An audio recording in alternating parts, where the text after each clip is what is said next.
Samurai. Sharp as the blades of Eastern masters. See, and for the commercial, every now and again, you've just got to chime in with Tentos. Ride the snake. Ride the snake. Ride the snake. Oh, that truly one of the great SNL sketches. I'm still a big fan of the phrase "scream if you want to go faster." Oh, well, yeah, of course. Yeah. Hey, we're back. Yep. Sorry about the unintended break there. So let's wrap up what I've been playing real quick.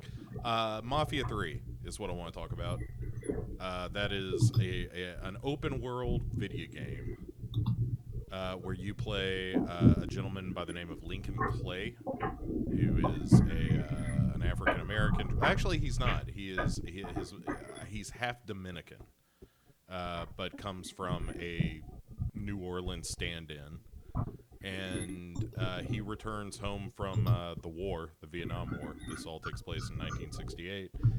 He comes home from the war, and his kind of adoptive family that is in the mob in the city, one of several factions in the city, get murdered as hell, I think is the scientific term.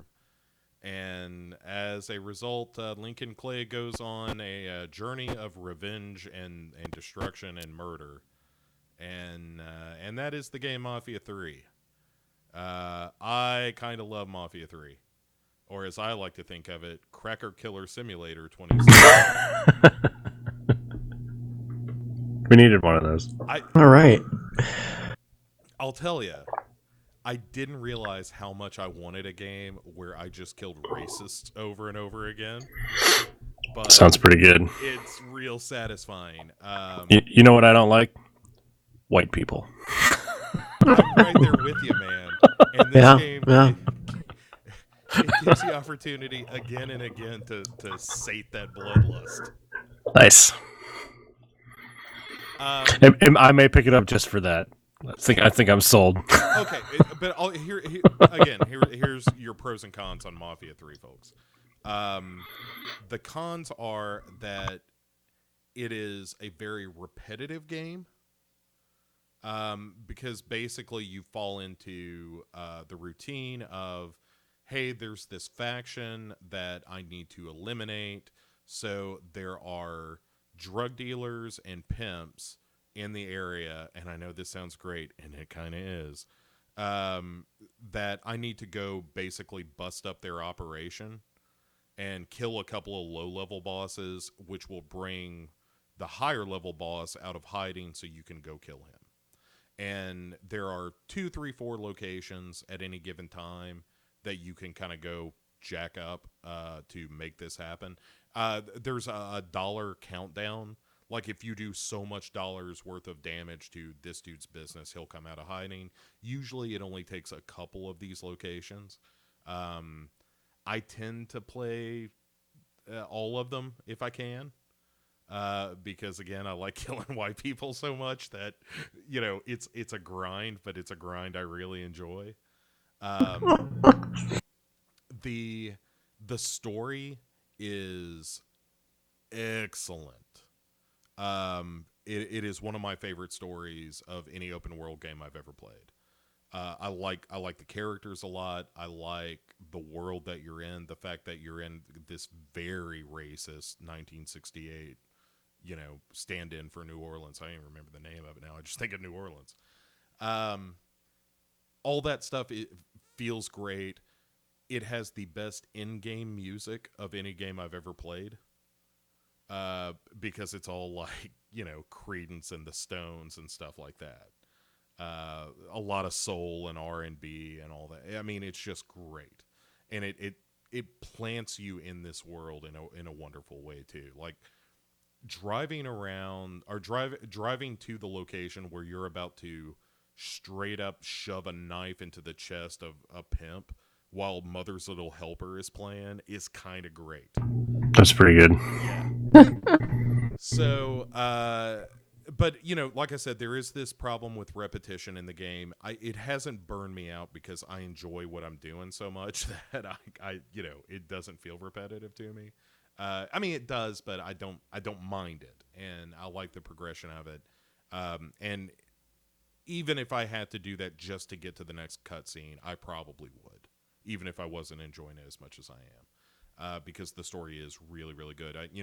If you've been paying attention to video games at all, you know by now that Mafia 3 is told in a documentary flashback style, so that the game is framed with characters that are from the story who are now much, much older, telling the events of the game, and it works great. It is such a cool device to use.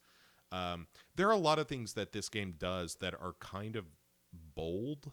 They're like the fact that racism features so prominently in the game is striking, and the fact that you're on the other side of it, like you as the player, are thrust into the shoes of this character who, like if you go into the wrong neighborhood, more police show up. That kind of stuff happens in the game, which is kind of great. Um, the graphically, I don't think it's very impressive. Um, when you're playing a game like this, it's hard not to hold it to a standard of something like a GTA 5, which is unfortunate because Rockstar is just the best in the world at doing those games and making them look amazing. Um, Mafia 3 ain't quite there. The world is big and it's fun to poke around in. It doesn't have quite the vibrance of something like a GTA 5. It certainly doesn't have the graphical polish. The AI is stupid as shit. But also The AI is not that great in GTA 5 either. this is way worse. I'm telling you, it's like Really? The character, like the guys that you need to kill, are gonna follow very established routines. Even in combat, you kind of know how they're gonna behave. There's not a lot of there's not a lot of sense of threat from the enemies. Like I've certainly had missions that, just because of the volume of guys, I had to kind of figure out how to sneak around and murder them one by one, or at least mow enough down, quiet like that. If I got in a firefight, it wasn't a big deal, because you're a little squishy in the game. Kind of like GTA. It's that kind of thing. Um, but yeah, so the enemies are terrible. I don't think that the cars handle very well, but that also may just be driving a car in 1968. So that may be just accurate. It's just not all that fun. Um, and honestly, those are my big complaints with it. I'm not done with the game by far. I think I would imagine, from what I've heard, this is about a 30-40 hour game from what I understand, and that would put me about a third of the way through it, somewhere in that neighborhood. But I really enjoy it. Like if I hadn't screwed up and done the PSVR stuff, which really, like, once that was in my life, everything else kind of faded away for a little bit, like, family and work, everything. But Mafia 3 has been like a really pleasant surprise. Like I've read a couple of reviews that have deemed it for all the right reasons. It is a flawed game for sure. But I think the things that it does right, it does so right that it compensates for that. And yeah, I mean, if you're looking for an open world game, or I mean, why would you be? But if you are, this is a different take on an open world game. There are things about it that feel completely routine to that Grand Theft Auto style of game, but there are choices in both the story and the setting that make it feel kind of remarkable. So yeah, I kind of recommend it. I'm damning it a bit with faint praise, but if you're into a game that has the ability to satisfy you on the killing racist rednecks level, and you're also into the idea of a story that, kind of adeptly so far addresses the idea of being, someone of color in the racist South in 1968, it's pretty impressive on those levels for sure. Yeah, that sounds very interesting. I mean, even if it's not a perfect game, it seems like it's unique nonetheless. Yeah, absolutely. I mean that's been my impression of it so far, and yeah, and again, I can't. You get to kill clan members in this game. It is fantastic.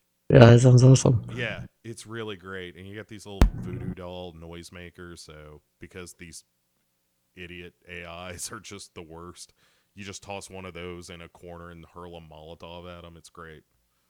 It's real satisfying, I gotta tell you.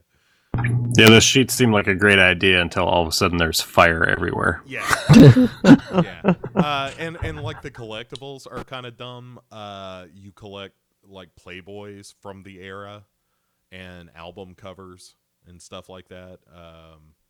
It definitely wears the, sort of the time period and milking it for all it's worth. I mean, it is all about trying to put you in this time and place, and it does a remarkable job at that. Like I said, man, the music alone, I have found myself like, this is dumb, but I have found myself driving around the area I was supposed to go to finish the song that I was listening to. Nice. So, yeah, I think that's the first time I may have ever done that in a video game.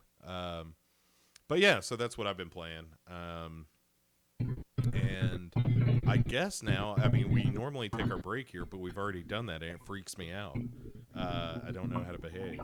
Other than to say, as always, news happens around us all the time, and there is only one gentleman I trust to inform me of that news. And that man is John Dolan. Sir. It's me again. Yep. What newsworthy has been going on? A bunch of stuff just happened. I don't know which one to start with. I don't know. Like usually we lead off with the big story, but I think there's two equally big stories this week. I'm going to go with the Nintendo. Their next console is not called the NX. It is called the Nintendo Switch. And it is what a lot of the rumors were speculating it would be some sort of a detachable take with you sort of a device, and that is exactly what it is. It looks basically like a tablet that you can slide two controllers down either side, and then the tablet becomes the center screen in between those two controllers.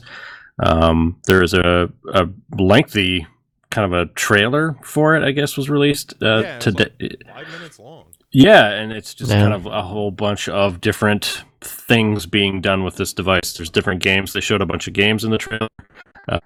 A couple nobody had seen before. There's 3D looking something in there. They showed some more of the new Zelda game. They showed.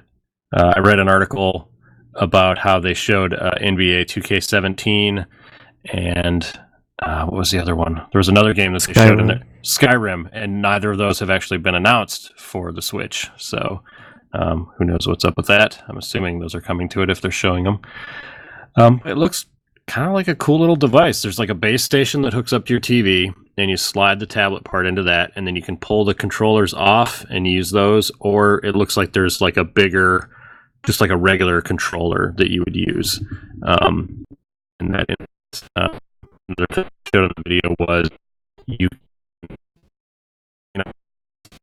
pull the side controllers off, you can slide them off, and then you can hand one to someone else and turn it sideways like you would with like a Wii remote or a classic Nintendo controller, and you can play two-player games that way. So it's just pull what was the one controller you were using off, and now you got two-player right there. So the thing looks pretty cool. I'm curious what kind of computing power it's going to have. I mean, it looks like it's decent. Yeah, it seems like Nintendo kind of has a built-in audience for this kind of thing, and I think those people are really going to love it. I mean, if you're traveling and you want to have something to play, this seems like this might be the perfect thing to get if you do a lot of traveling, or if you've got a couple kids. I feel like this might be making an appearance in my house because I was at Toys R Us a couple weeks ago looking for a birthday present. My son got invited to some birthday party, and we went there to find a present for this little girl. And we're walking through the electronics section, as you do when you're at a Toys R Us. And we walked past the Nintendo DS, and my son had never seen one before, and he goes, "What's that?" It's like, oh shit. No. Man, So there's some good stuff on the DS. I mean, I have it too, technically. There's worse things that could happen. But yeah, I mean, this thing looks really cool.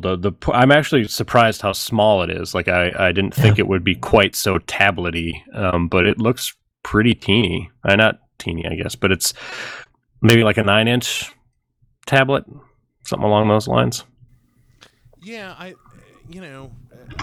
gonna sound like an old man once more, but I feel like what you're competing with at this point is just an iPad or an Android tablet. And that's why I was wondering, like, what kind of computing power does this thing have behind it? Because it literally looks like it's kind of that size. Yeah, I mean, I do think it's kind of a cool idea, and it's certainly the way, like with the Wii U, that that tablet that comes with it, the controller itself.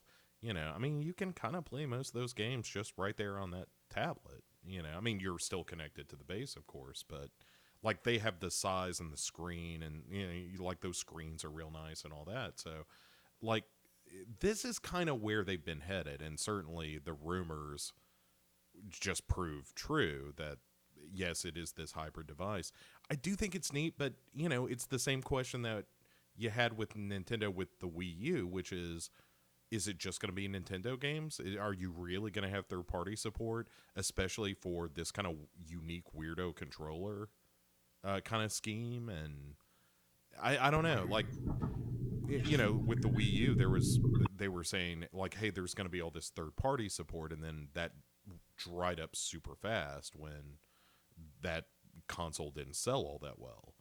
And if this thing is slow out of the gate, then, is it just going to be a Wii U again where, yeah, it's kind of neat and it's unique in that you can take it with you, but is anyone going to buy it just for Mario and Zelda?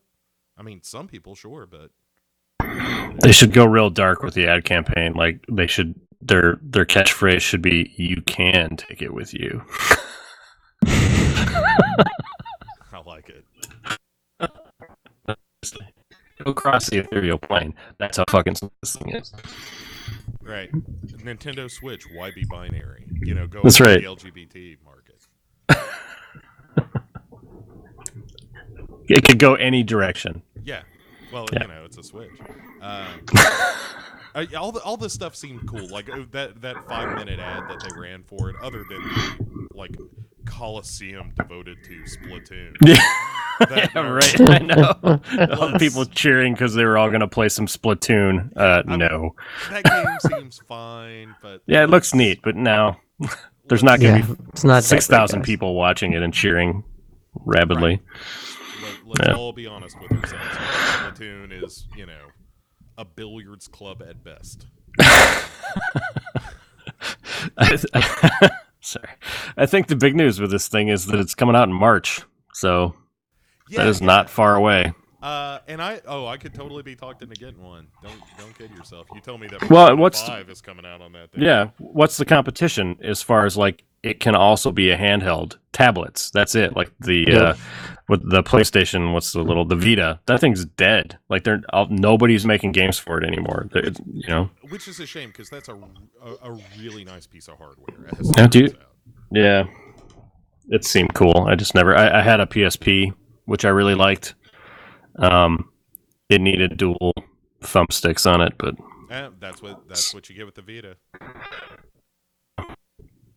So anyway, I don't know. Yeah, this thing seems cool. Buy a Vita, John. Seriously, yeah. They're cheap. They're giving those things away right now. Yeah. I'm looking forward to it. I haven't owned a Nintendo console since the original NES, except I picked up a Wii at a garage sale, which I don't ever really play it, but it was well after like the Wii was a thing. So If you ever get the opportunity, like when you can pick it up on the cheap, pick up one of those Wii U's. It's a really nice system. It yeah, just it's a victim of its own dumb marketing and the fact that it only plays Nintendo stuff. yeah, that's a problem. It is. Yeah, If you can get it, if the price like is right. when everybody else is doing cross-platform play and all that, all those walls are just kind of disappearing. If you're still just it only plays Nintendo shit, you're not gonna make it. Right. So. Right. You can be like a niche market, but it can't be that niche, Yeah. I am super curious what this thing ultimately is going to look like. What's the lineup going to be? All that stuff. Yeah. It's very curious, but yeah, it seems cool. I think it's a good idea for them. Moving on. Yes. Speaking of good ideas, just when you think that you're done with life and you're ready to feel the cold steel of your nickel-plated revolver in your mouth. All right, 6:32 in the morning. Rockstar Games gives you something to live for. Red Dead Redemption 2 has been revealed. And while I really liked the trailer, it seemed like a lot of CG kind of stuff to me, but I don't really care because I know the game's going to be fucking awesome anyway, so I don't give a shit if they're showing me actual gameplay or not. I don't care. I know it's going to be great. So. Oh, It's gonna be good. yeah. I mean, as soon as they said, "Oh, it's really coming," Yep. then so was I. Yeah. That goes on the back of the box. That's a perfect box quote. Yeah, I mean, I have made no secret of the fact that Red Dead Redemption is easily in my top 5 games, and you get me on the right day, it might be my favorite. And the fact that another one is a year away is, like you said, it gives me a reason to keep pumping blood. Yep. Well, and I actually kind of liked how they revealed it. Like it was Monday or Tuesday. All they did was put out like kind of a washed out red background with the Rockstar logo on it, but it was clearly the same kind of treatment that the cover of Red Dead Redemption had. And when that was released on, I think it was their Facebook page, it got 240,000 likes in 5 hours. That seems too few to me, but go on. Yeah. I mean, whatever. There's been. What are you people doing with your lives? Why did you not go like this immediately? That's right. There's been some leaks already. I don't know if any of this shit is true, but some people have said that there will be heists, there will be posses. I would totally be down for some multiplayer bank robbing. That would be fun. Oh, for the Yeah, God, yeah. that'd be cool. Getting chased out into the wilderness on by some posse running you down. Get some Burt Bacharach in the background and get my Butch Cassidy on. Dude, the coolest thing that came out of this article, not to step on the story here, but to me, the most exciting part of it was the idea of like, oh, if you have your gang or your posse, then you also need to find some like, burned out hangout that's kind of your dive.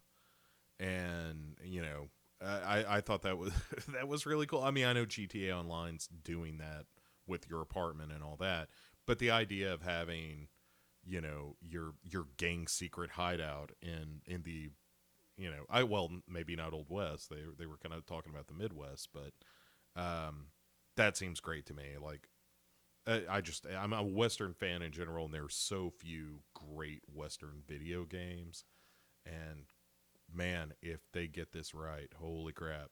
This could be the game that's like, okay, I don't need any more. This is all I need. Yeah, I mean, that first one, well, the second one, actually. I played the shit out of that game. I remember even the multiplayer, where did that come out in 2010? I think it was 2010. Lifetime. It was a while ago, man. But like we would get on and just do like hunting missions together, and that was fun just because the environment was so fucking awesome.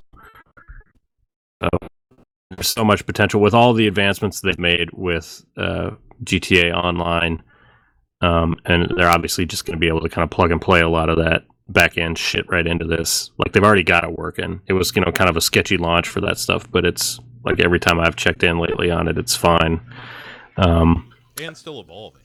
Yeah, and one of the most important things that I hope they carry over, and I don't know why they wouldn't, is when you're playing GTA 5 online, you can opt out of being killed by other players. You just go into the menu and say, yeah, I'm basically invincible to other players. Like cops can still shoot you and stuff, but people can't grief you.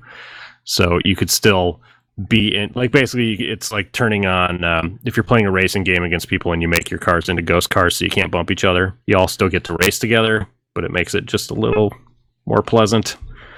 That is a sweet option in GTA Online because every once in a while you get in a server with some fucker that just won't let up. So yeah, fuck, man. I can't wait. Right, like what's the downside of a new Red Dead Redemption game? They're gonna make fucking billions of dollars selling this thing, man. Billions of dollars. Yeah, and they can we talk about the fact that they have not announced a PC release? Yeah, I mean, but they will. There's no doubt that they will. Like, I don't have any. But when? Yeah, but I can't wait. Like, if that game is out, I can't wait for the PC release. Well, and that's the point. You're gonna buy this game twice. You will. Yes, I know I will. It's yes. The way I did with GTA 5. But I own 3 copies of GTA 5. I bought it on the 360. I bought it on the PlayStation 4 and sold my 360 copy on eBay. Then I bought it on PC and sold my PlayStation 4 copy on eBay. Nice. So I've owned it 3 times. I've offset the cost slightly. So you basically only bought it twice-ish. I bought it like once and a half. Okay. So yeah. I mean, I get it, but man, I'm like, yeah, but because it's quite yet like that. If they're fucking me into paying for it twice, it sucks. But like, I want this game so hard that I just don't fucking care. Yeah, if they told me that the game, if they were just like right off the bat, it's $120 and you get it on PC later, whatever. Then yeah, I'm still in. Yep, fine.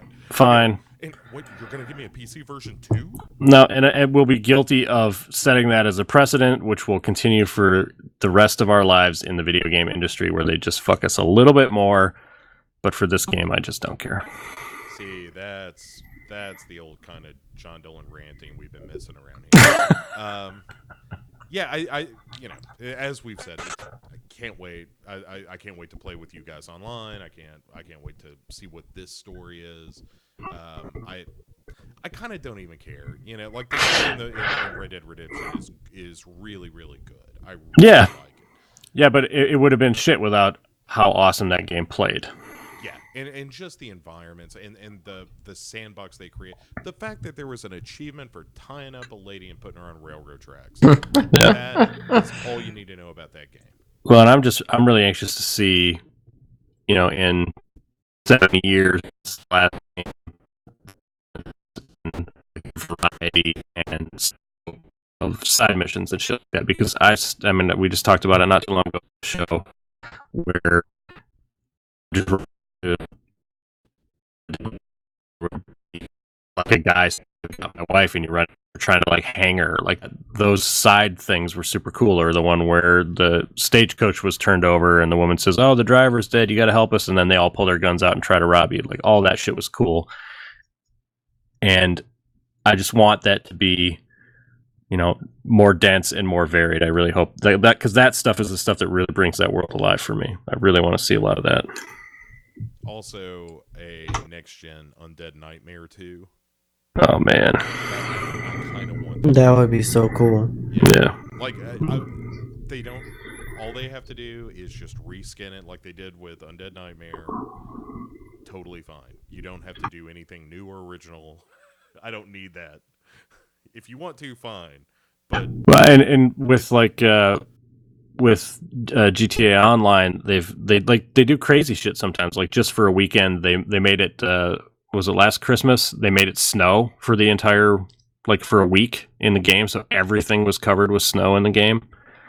Like that kind of shit is super fun. I mean, they could do like, you know, this is set in like kind of the late 1800s, early 1900s. What was that? That was the first one, right? It was kind of like the 1890s or something. No, it had vehicles in it. It had cars, so it was like early 1900s, I think. Right, it was sort of that end of the Old West motif. Yeah, but like do a mode where it's I don't know, UFO, and there's all of a sudden there's little aliens running around in the desert, or and then turn that off and do something different the next time. Like Borderlands was really good at that kind of shit too, where they would just have a weird. That was more their DLC, where they kind of modified their game, but yeah, I mean the possibilities are just fucking endless. Like they've really spent a lot of time and made a lot of money figuring out how to do that well with GTA Online. So this game will only benefit from that. Yeah. Yep.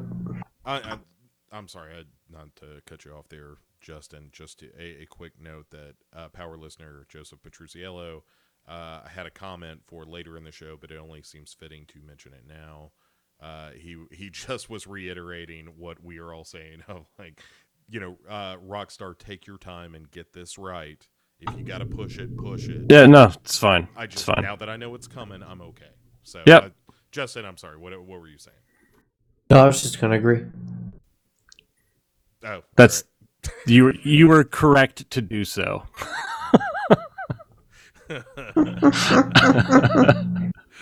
Because we are right. Yes. I felt like I built that up into something really special, and then that was a real disappointment. It sounds like you were going to chime in with some really, really interesting commentary about some sage wizardly advice, but no. No, I'm good. Yep, Red Dead sounds great. Well, we could probably gush over that forever, but we got to get through the rest of this shit. So, Valve has responded to Washington State was getting on their case about illegal gambling via the shooter game that you play on Steam. God damn it. CS:GO. Yes. Thank you. Getting tired. What was that movie I saw one time with that guy? The guy where they go to the place, with that woman Sniper. in it. Yeah. yeah. Tom Berenger. Yeah. It's amazing. That's amazing. But it's not hard to predict that you're generally thinking of the movie Sniper.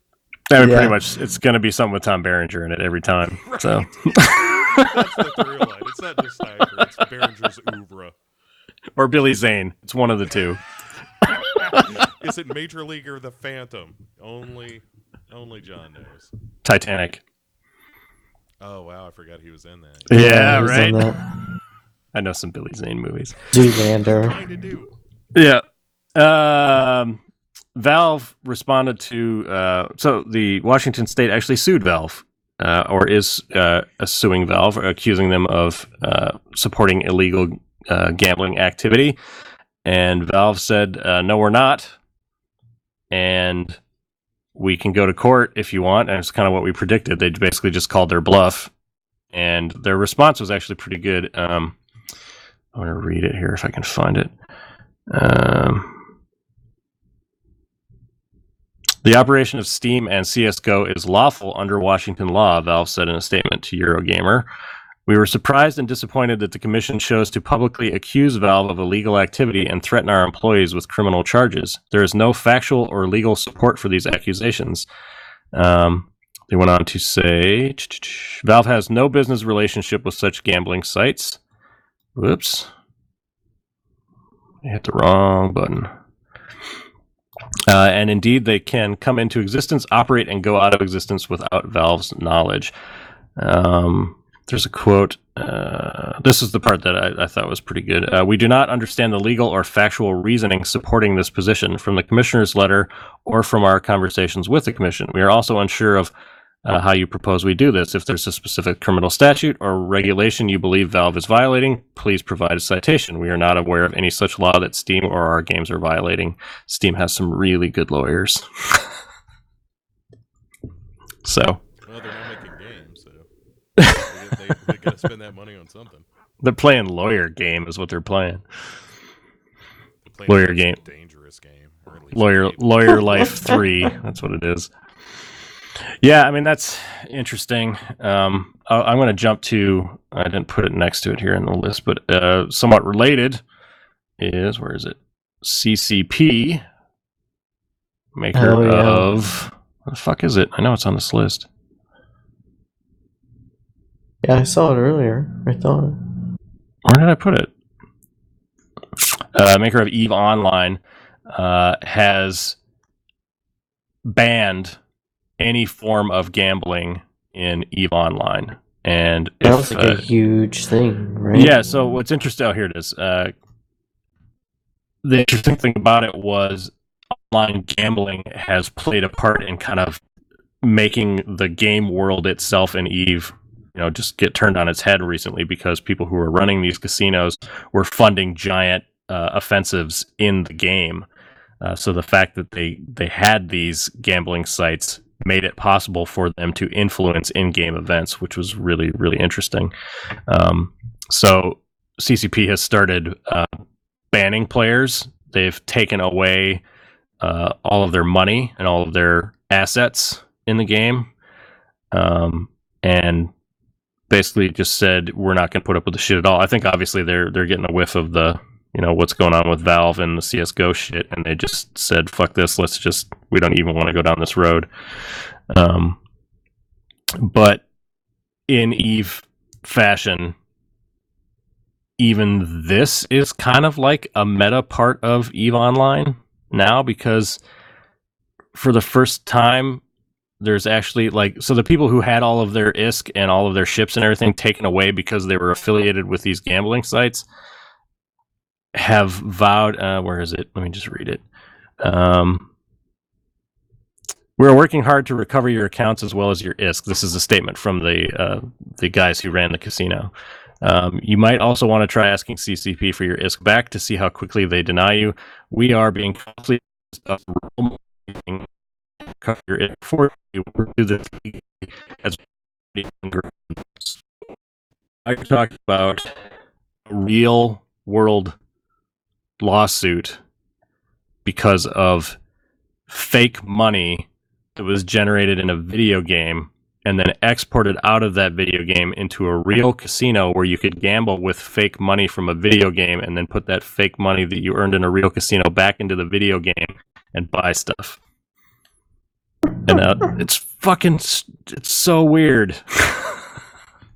Like, the things that swirl around EVE Online never cease to amaze me. It's always a surprise, like what happens next with that shit. Yeah, I wonder how much that filters into, like a player such as myself, who, enjoys EVE Online, like when it goes free to play.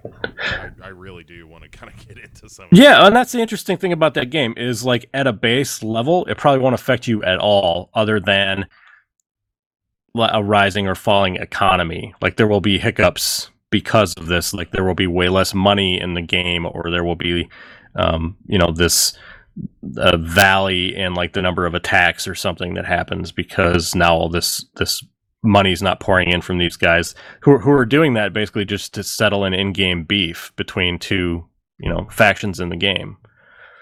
It's so weird. I don't know. Yeah, but it continually generates this kind of weirdo stuff that, like, the best stories. Like, it is the one game that consistently just kind of like, you're like, man, I can't believe that is where this game went. Like, I don't know. It's really cool. It's one of the examples I always hold up of video games that's just kind of like this. It's greater than the sum of its parts in a way. Yeah, I think you're absolutely right about that. I think that it's almost better to be seeing this thing from the outside in a lot of ways. But I'm so glad there's people on the inside that are doing all this shit. Oh, absolutely. All the, Empires of Eve stuff is just fascinating. That's some good shit. Let's see. Battlefield 1 has announced their rent-a-server program, which will cost more on PC. How do you feel about that, Justin? I mean, you could probably run a server on a popular website for cheaper, Yeah. or maybe it's more convenient. Who knows? 30 days of server time will cost you $26.99 on PlayStation 4 and Xbox One. 30 days on a PC will cost you $42. I'm going to go ahead and say they're going to justify that cost by saying the number of players involved requires a faster server. That's why it costs more. Probably. Yeah. I wonder. And it's not a necessary thing. Like, this is only something that you would do if you wanted to have your own server where it was like private and you had more control over like map rotation, and you can adjust some things like bullet drop, or there's options in the game that you'll be able to control. Okay.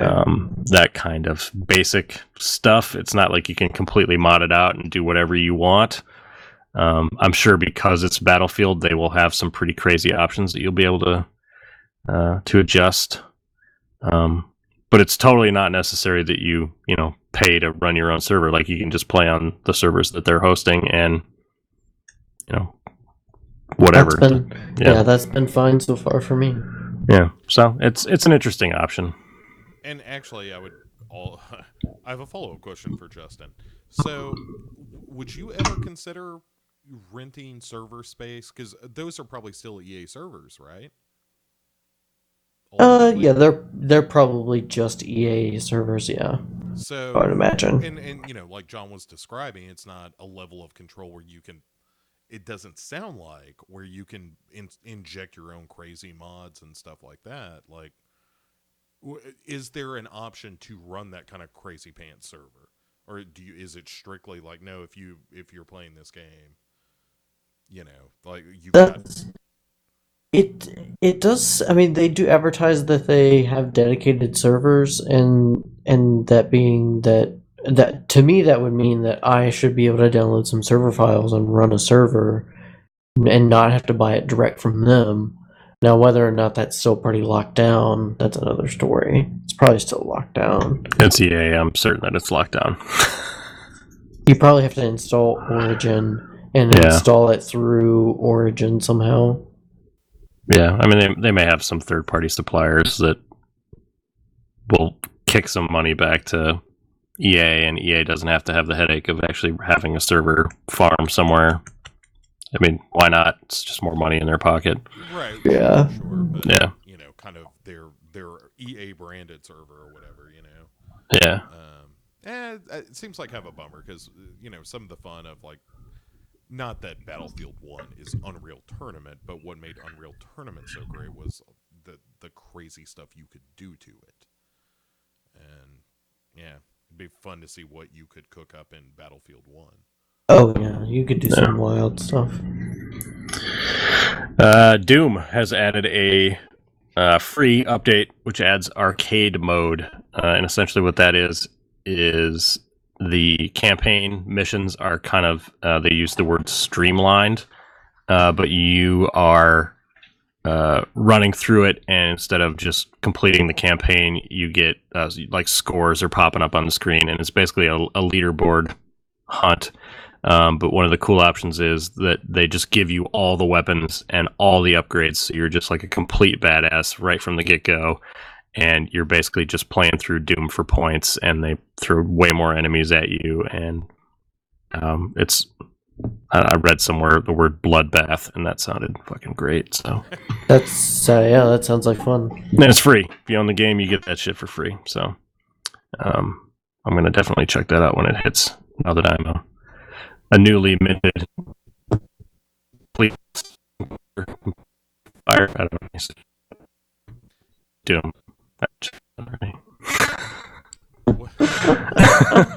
When is that supposed to drop?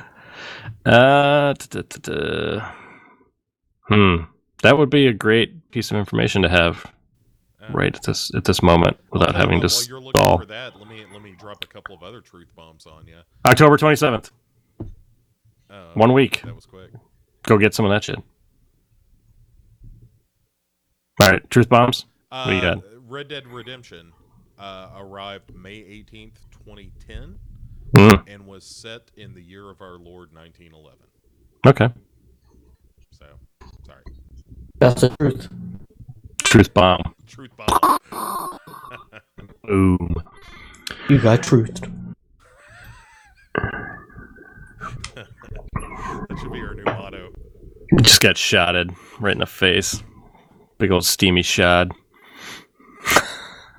You know, it started off with you got truthed, and I was on board with that, and then you had to turn into something filthy. Yep.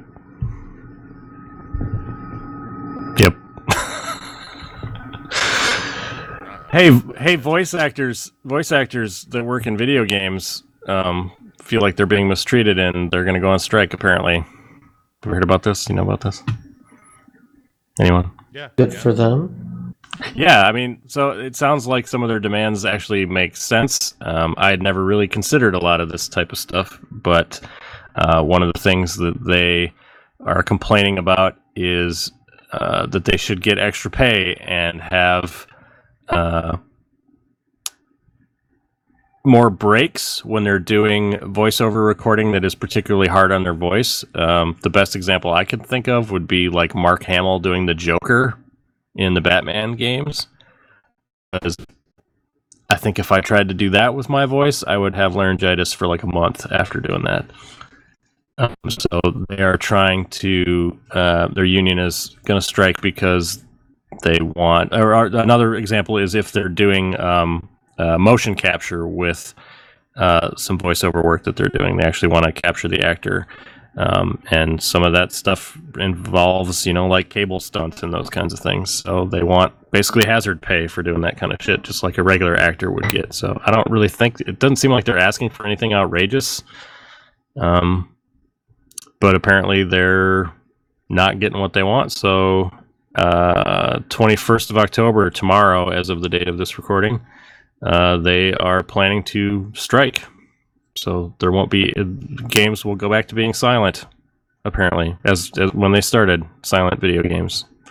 It's all MIDI chips. That's right. Yep, it was just black and white, grainy video games. Steamboat Mario, I remember. Nice. Yeah, that sucks. Like, I hope they can figure that shit out. I mean, these people are just basically actors. They're not even basically actors. They're actors, and I don't know why they should be treated any differently from any other actors. Another thing they're trying to get hammered out is they would actually like to get some royalties when a game sells bazillions of copies and makes billions of dollars, which seems like something they should have already been getting. So yeah, and it's not even like, hey, if the game's not doing well, you don't have to pay them. Like, that's part of the concession. It's like, I think it's over so many units or $1 million or something like that. It's like, okay, if it makes that much money, then yeah, we get a piece of it. This has been going on for a while. Like, they've been negotiating for some time, it seems like. I think it's been a couple of years, actually. Yeah, that this has been going on. So yeah, I mean, all the demands seem reasonable, and I'm all for, especially when you look at people like Troy Baker and Nolan North and what's Laura? What's the name of the lady who did Film Hale, Jennifer Hale. Jennifer Hale, like that caliber of voice actor. Well, where you just hear them in game after game after game, yeah. Right, where it's like, yeah, I like the way that they. I mean, Mass Effect is way better if you play as female Shepard because her performance is great in that. So, yeah, yes, treat these people well. They make these games come alive and blah blah blah. So yeah, I'm all for unions most of the time. Yeah.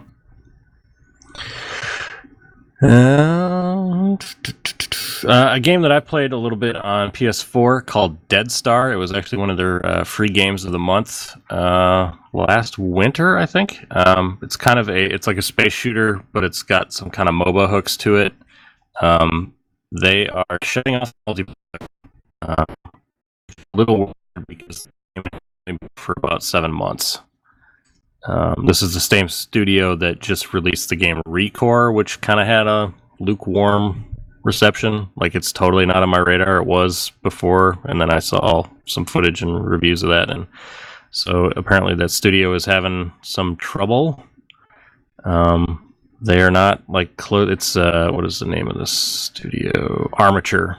I haven't read anything that says like they're closing down or anything like that.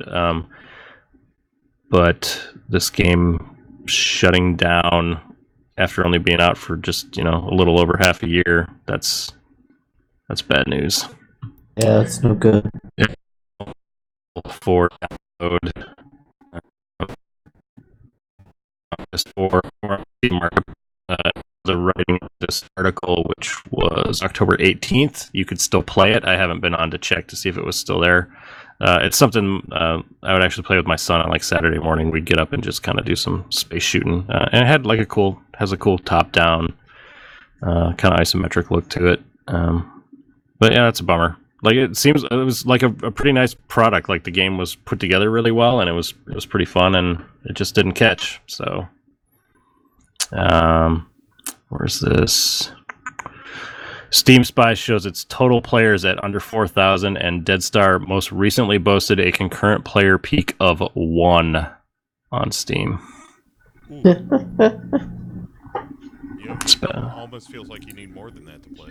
Yeah, I mean, so obviously they're shutting it down because nobody's playing it. But I mean, if you bought this game and you weren't one of the people that got it for free, it really sucks, because the only thing you will be able to play after this goes offline is there's like a tutorial intro, and the rest of the game will just be broken.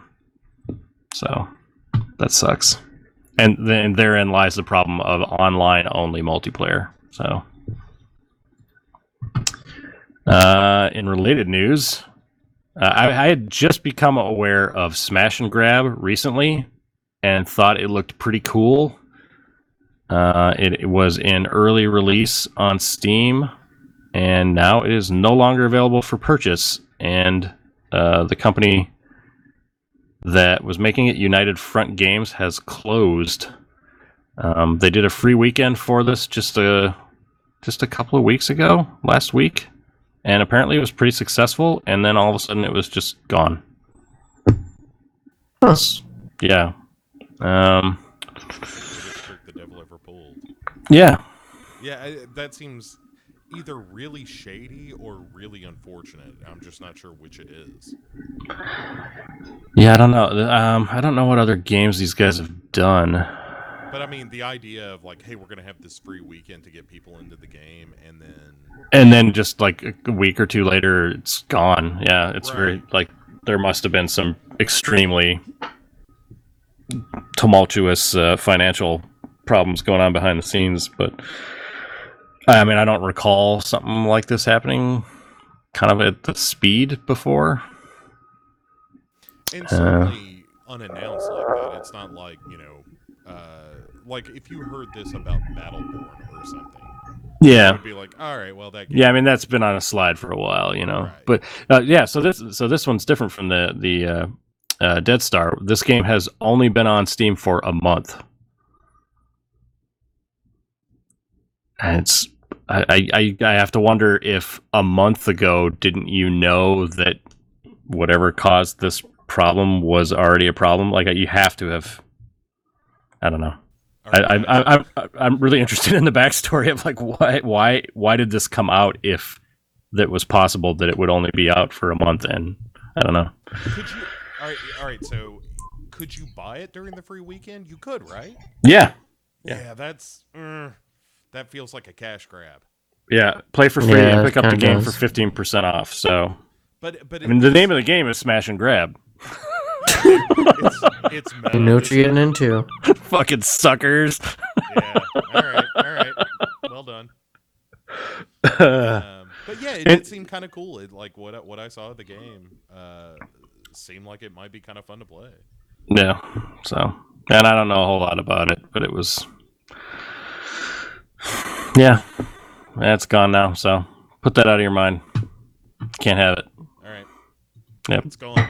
All right. Now I want it. Yep. Now you want it. Smash and grab. Some genius made a mod for Grand Theft Auto 5 where he he put the Samsung Note 7 in the game, which is, for anybody who doesn't know, is the phone that has been in the news that randomly catches on fire and has been recalled twice. And to the extent where I read an article the other day that when you go to an airport, Samsung has actually been putting kiosks in airports where you can emergency exchange your phone for a different phone because airlines will not let you have that phone on an airplane anymore. So somebody made a mod where they put this phone in the game, but what they did with it was they replaced the grenade with the phone. And Samsung apparently gave a takedown order to the YouTube video that showed this mod in action, which, yeah, whatever. Everybody knows your phone fucking blows up. So I mean, it's wonderful, but I get it. Like, I understand why Samsung's got to shut that down. But yeah, I mean, you have to. They have to do that, but still, it's too late. Yeah, It's too late. That's well done, internet. It's fucking great. We've got a screenshot up of this right now, and it's really funny. It's pretty great. I thought this was kind of cool. Steam Link is, so that's for anybody that doesn't know, that's the box that you can like hook up to your TV, and you can stream Steam games from your PC to a TV, and so you can just go sit in another room and you just do it through your home network. They are developing that technology a little further, where they're eliminating the box that you would need, and they're actually just installing Steam Link in, I believe it's Samsung TVs, which hopefully won't catch on fire. I believe it's Samsung. Yes, Valve is partnering with Samsung to make Steam Link capabilities available straight from the manufacturer's upcoming TVs. That's fucking cool. Yeah. That's cool as shit. Just put it. Yeah, I mean, it's just going to be like YouTube or Plex or Hulu or whatever. It'll just be an app right on the TV. So, it's a good idea. Yeah, I thought that was really clever, and it never even occurred to me that would be something you could do. But that's really, really, really smart. Yeah, just make it easy to play the games. And that box is so tiny. It is, yeah. And super light and all that. I mean, you can't imagine. And cheap. Holy God, you can get one of those. I got one of those for like $30. I don't even need one of those. But you got one. I got one because it was $30. I wanted to see what it was. So. Yeah. Yeah, I have one, but I don't use it. I go down. It was one of those things where it's like, yeah, that'd be so great if I could just play games up in the living room. And then I'm like, why the fuck would I want to do that? I'll just go down to the computer. Right. It's too late, though, because I had already bought it. So, right. Yeah. But yeah. Still, but I mean, it works. It's a neat device. Yeah. Sounded cool. We had reported on a story, or we read somebody else's story, which is what we do here, because it's news. A while back, about a African American Hearthstone player who was doing really good at a tournament, and the chat on the Twitch stream got extremely racist and really gross and awful. So at the time, I believe we just said, why do they even fucking have chat going at an event like this where it would be really easy to do that? So in their infinite wisdom, Twitch, at their Twitch convention called TwitchCon, decided that they would have a diversity panel, which that's great. Yep, it does, until you realize that they're going to broadcast it on Twitch and have chat running, which immediately filled with a bunch of racist crap. Because of course it did. It's like... you get the Note 7 mod, and then this. It's always one step forward, two steps back. Okay, the people who are doing this are fucking horrible, and I'm totally with you, Bo, that the only way to ever solve this kind of bullshit is that people have to use their real names online. Mm-hmm. It won't get rid of all of it, but it'll tone it way down. So, which will happen.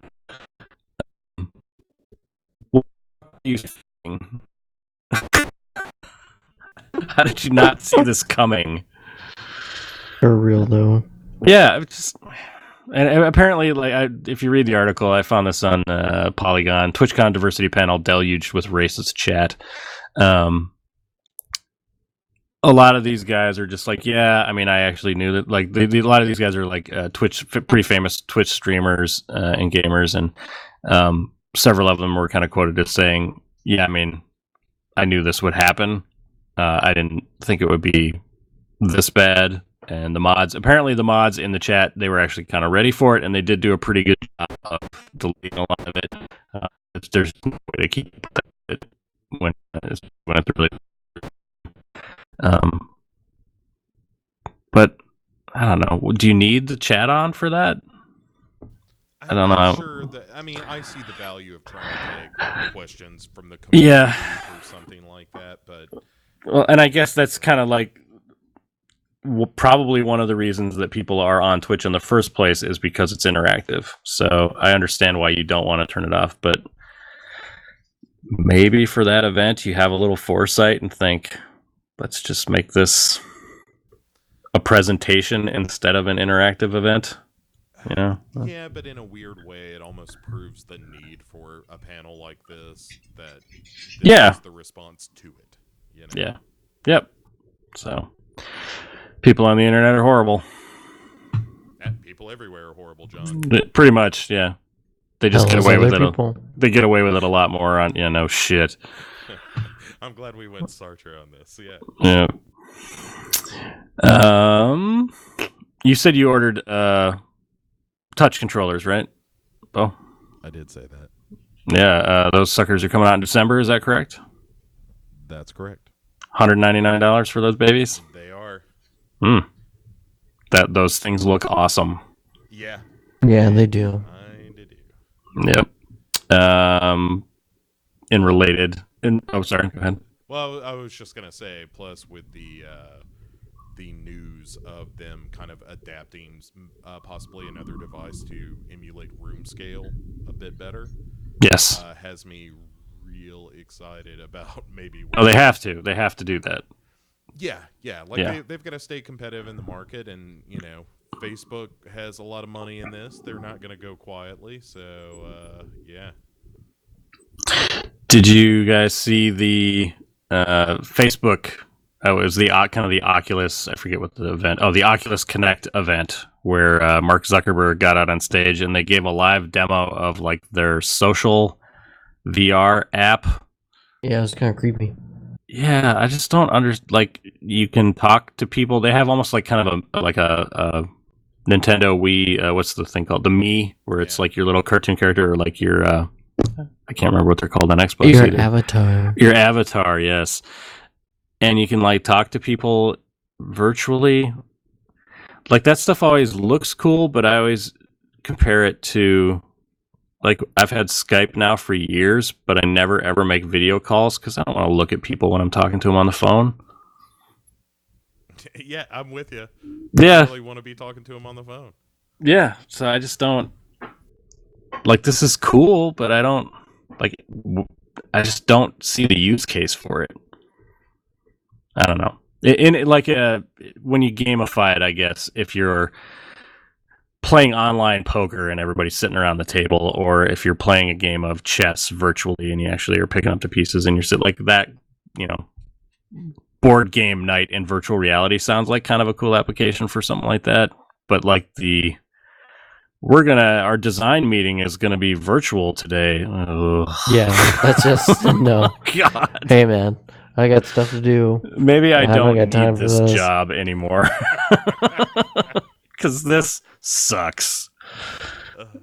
Yeah, I don't know. The situation has gotten too dumb for me to continue to work here. I don't know about that shit. At the same event, so last episode we talked about Mr. Plamer Luckey and his unfortunate series of events. And we were speculating that, he's just going to kind of quietly disappear from Oculus. And that is apparently exactly what has happened. They did at this event, they did the keynote speech, and he just wasn't present. And the quote from Oculus was, Palmer decided not to attend OC3 because he didn't want to be a distraction. Yeah, what a responsible decision, Palmer. Yeah. So I don't know. It was inevitable. So it happened almost immediately. So I guess they're just kind of moving on from that whole thing, and he's just gonna no longer be any sort of a face of Oculus anymore at all. Which how could he be anymore? I guess so. Yeah, or at least for the time being. You know, they might trot him back out at Oculus Connect 4 or something. Yeah. But yeah, you put him under wraps for a while. Put him in the corner. Let him think about what he's done. Yeah. There was some criticism, though. Some people said, by not having him there, they're kind of just not addressing the scandal at all. But I don't know. I don't know if I'm on board with that criticism. Like, not having him there is kind of saying, yeah, we don't approve of this. Yeah. So, like, sure, they could come out and be, yep, we've locked Lucky in the dungeon and we're not letting him out because he was a bad boy. Like, does that really solve anything? Like, just the fact that he's not there, I guess, is enough for me. And seems like the smart play, too. Because you address it, you're still putting a little more fuel on the fire. So if you just stop addressing it and disappear him from the process, the healing can begin. So, I get it. Yeah, I am all for it. Again, as a Rift owner, I think this is the right move for them. I think you're right. I think to address it directly is just to invite more dialogue that you don't want to have. Yeah. Some of it very incendiary. The quicker you can stop talking about that, the better. Right. We're here to talk about this product. Yep. That's what we're talking about. Yeah. I pulled this one because I don't know why this isn't more prevalent, but GOG, previously Good Old Games, it will be enabling two-step login on all accounts as of October 24th. I fucking love two-step login processes because I think that's the way it should be. I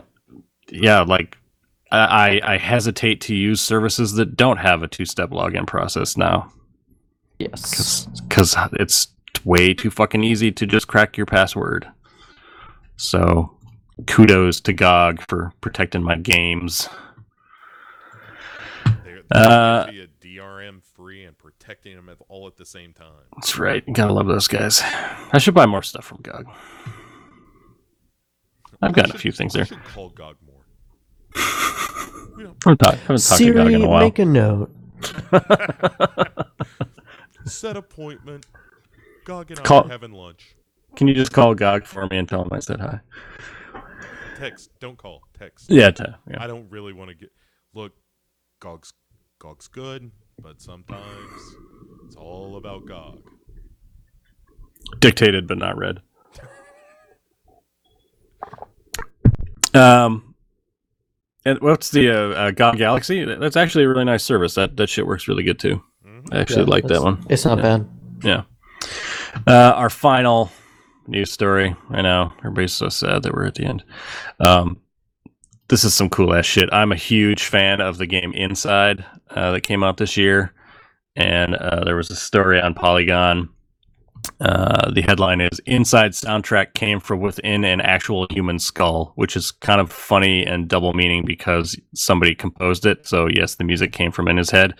But what this article is talking about is that the guy who wrote this music, he's the sound designer and the composer for Playdead's Inside. He played the soundtrack on like some synthesizers and he just wasn't feeling it. He was not liking how it sounded. So I have to get the direct quote here. I had the basic idea of trying to recreate sounds as they would sound if they were happening inside your head, Anderson wrote in a post on Gamasutra. That was the curious thought that led me to acquire a human skull and experiment with it.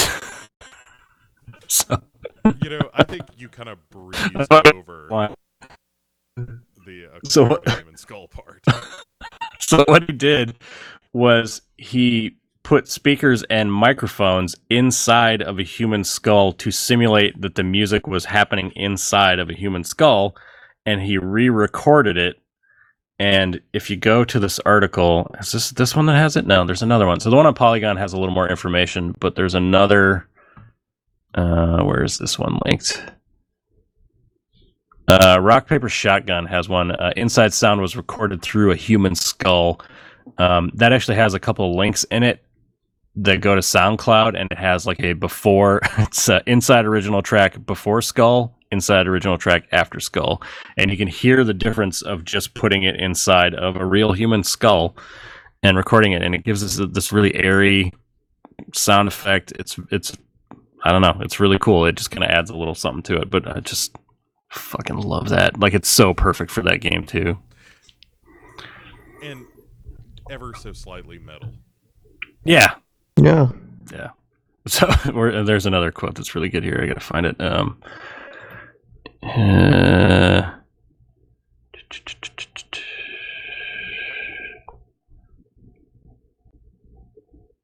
I have no Here it is. bombs to help you out now. We acquired an instinct for what kind of soundscapes resonated well within the skull. The end result after the post-processing is generally a bit creepy and cold. The sound almost has a chill to it. Eventually, all the teeth fell out of the skull because of the vibrations, but while they were still there, they created this small vibrating sound that I think was unsettling, but also strangely familiar to people because we all know it in a way. It's like, in a way. it's really fucked up, but in like the greatest way possible. That's the news. We all know it, the inevitable march of death. Yes. The rattling of our teeth and our skull because of the creepy music that we get out of our brain. Yeah, that's really good. That warms your heart. As creepy as it is kind of enriching, you know. It's got that just the right level of personal flair, you know. Yeah. I still have questions about where the skull came from. You don't ask those questions. No. Not unless you want to end up with music being played. It was a legitimately obtained human skull. All right. That's all you need to know. Thanks, John. Yeah. Oh man, Red Dead Redemption 2 is coming. All I gotta do is remind myself of that, and I go to a happy place. All right. Well, Red Dead Redemption 2 won't be out for a year, so we end the show as we normally do, with questions, comments, and of course recipes. Just Petruzziello want to mention his comment again earlier, as well as even though he didn't write in specifically, Willis was asking a couple of questions about the the Nintendo Switch, and I hope we answered some of those, maybe even accidentally. But we do have a recipe to end the evening on. Also from Joseph Petruzziello, the cheesy twice-baked potato. Okay. Oh, man. In typical fashion, step 1, bake a potato. Oh, no. I already burned the house down. Cut off one end, hollow it out. Fill with diced cheddar, lovingly dusted with salt, pepper, chopped chives. Wrap the outside of the potato with bacon. Top the open end with a slice of cheddar, and then you place the potatoes in a muffin tin so they stand upright. Bake at 350 degrees for 20 minutes. Get fat. All right, so I don't know how to bake the potato initially, and I don't know where the bacon came from. Yeah, all of a sudden, I know where it had came prepared from, but- bacon, just ready to go. No. The bacon is unprepared. That is. Oh, okay. Oh, all You're right. wrapping raw bacon out and then putting it And then in we're the cooking. muffin tin. Oh, all right. Right? This Making actually- like kind of like a cupcake tin, whatever they call those, the little paper things. Oh, A cupcake sleeve of bacon. It is a cupcake sleeve. It's actually a cupcake Jimmy. I think it's...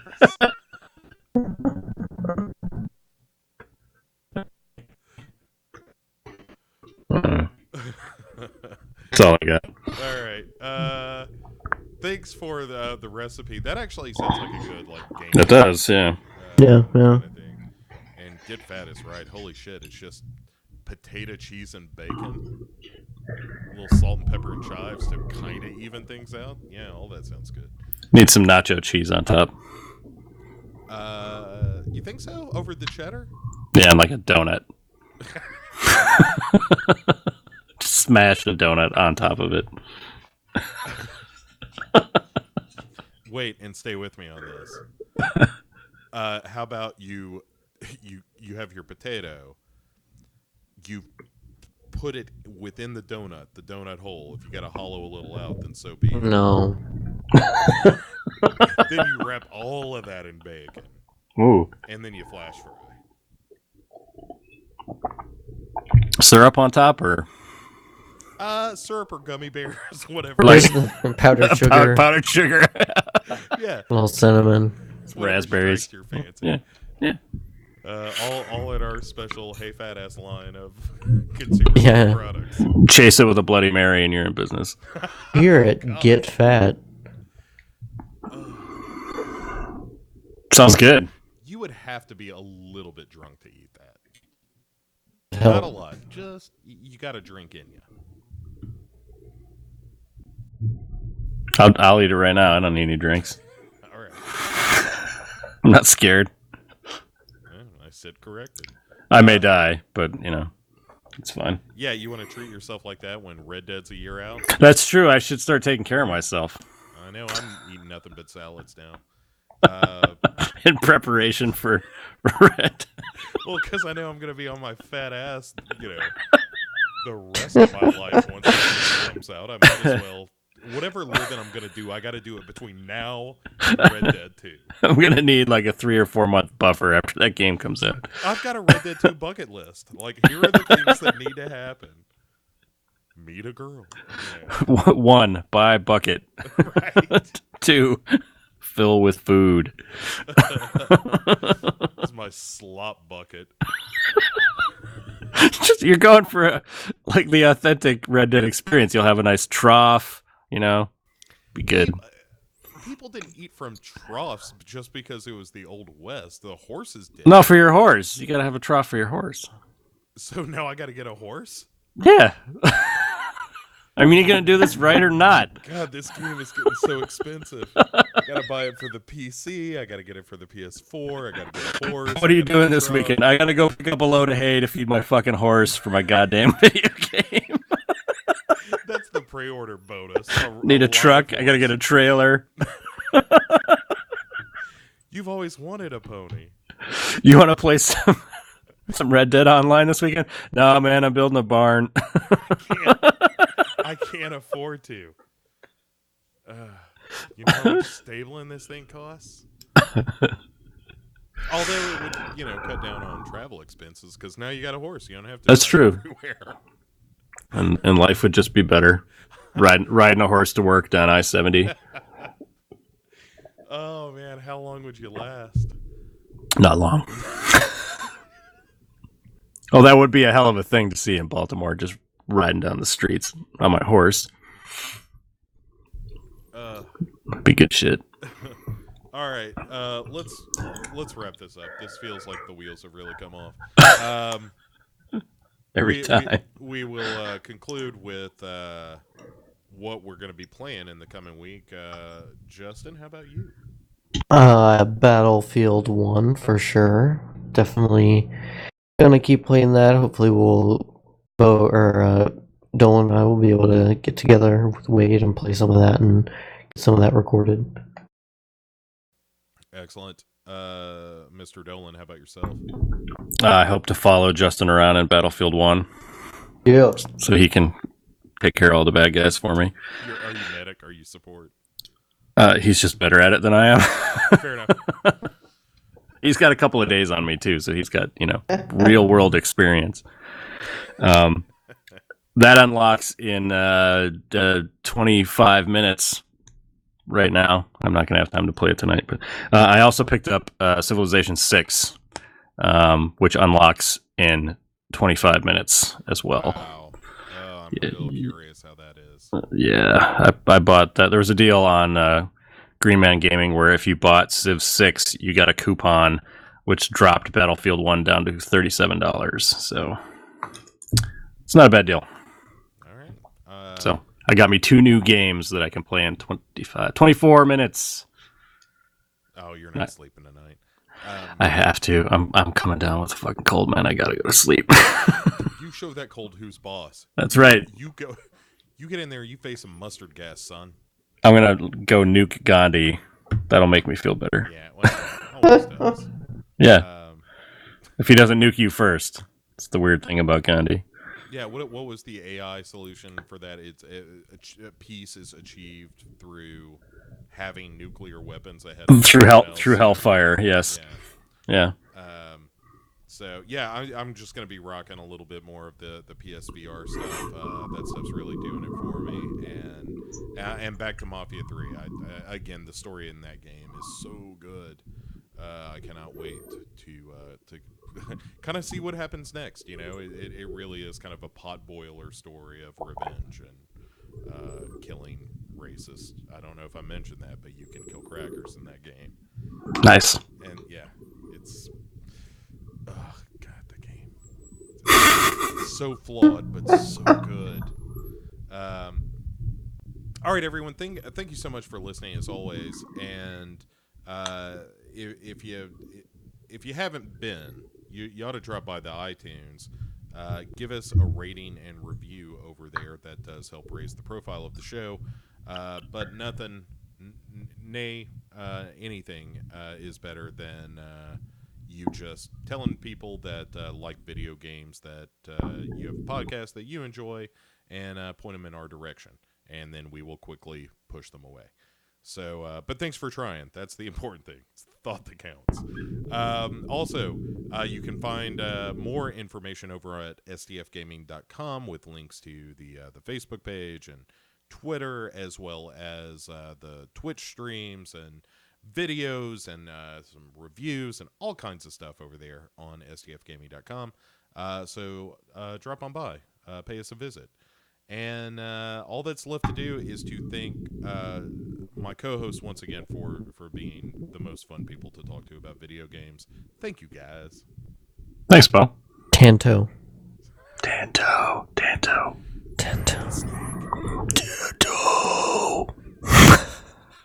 Good night, everybody. I feel like I'm using that word right. I don't know. It's the first time I've ever heard it.